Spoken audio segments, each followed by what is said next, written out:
Ethan Nash here reporting live for TOTT News. It is day 2 of the G20 Peoples Summit after a very successful first day. And if you want to check out that footage, please head to our website. But it's day 2 and there's a number of discussions and workshops all across the city in response to the G20 Leaders Summit. The 20 largest economies in the world will be joining. Behind me, the leaders of those nations. I'm outside of the Brisbane Convention and Exhibition Centre, where I've already been harassed by police and told that I'm not allowed to film here, so we're right here live.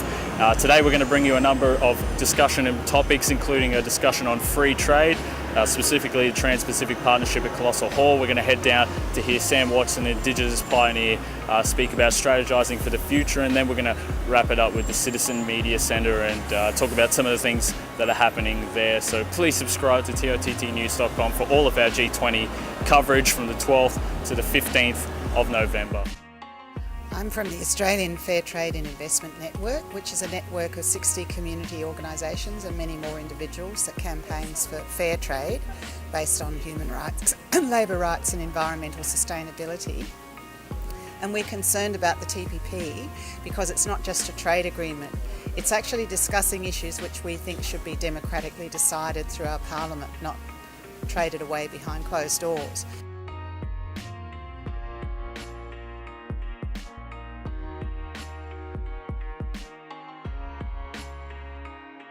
Now, we've just learnt, we're just outside the exclusion zone here, and you've just learnt that you've been put on a prohibited persons list and won't be able to enter into the G20 facility. For some of our viewers at home, could you give a background of what's happened here today? Yeah, I attended a workshop earlier to the Counter Summit, and then I came down here and was just sitting there holding the sign, and 2 uniformed police turned up, and G20 related police, and started asking my name and particulars.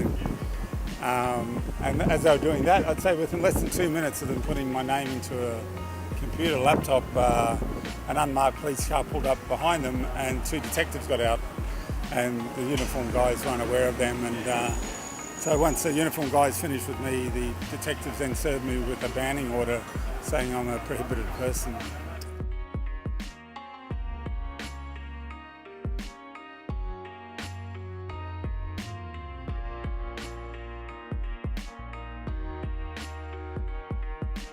The TPP involves the US and 11 other countries, including Australia, Japan, New Zealand, a number of others. The US, on behalf of its pharmaceutical industry, wants to have more monopoly rights over medicine prices, which means higher prices for medicines. We don't think that should be traded away in a trade agreement. They also want stronger copyright rules on the internet, which will make it harder for people to use the internet and reduce the rights of consumers, even if they accidentally download something that's under copyright.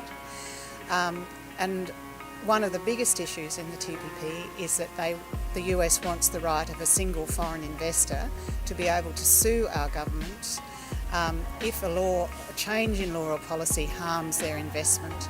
Now, the example we have of this happening at the moment is that the Philip Morris company is currently using an obscure Hong Kong-Australia investment treaty to sue our government over the tobacco plain packaging legislation.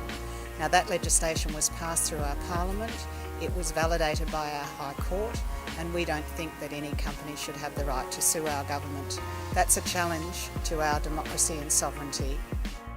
If wars are started by lies, and they are, weapons of mass destruction in Iraq that didn't exist, the Gulf of Tonkin incident in Vietnam, maybe telling the truth could stop war, you know? And this persecution of whistleblowers is like the government wants no transparency. And so we have a government without transparency, and now we have individual lives, now we know through Edward Snowden, with no privacy. It's fucking amazing, you know? Like, there should be transparency for government and privacy for individuals. And it's just flipped on its head.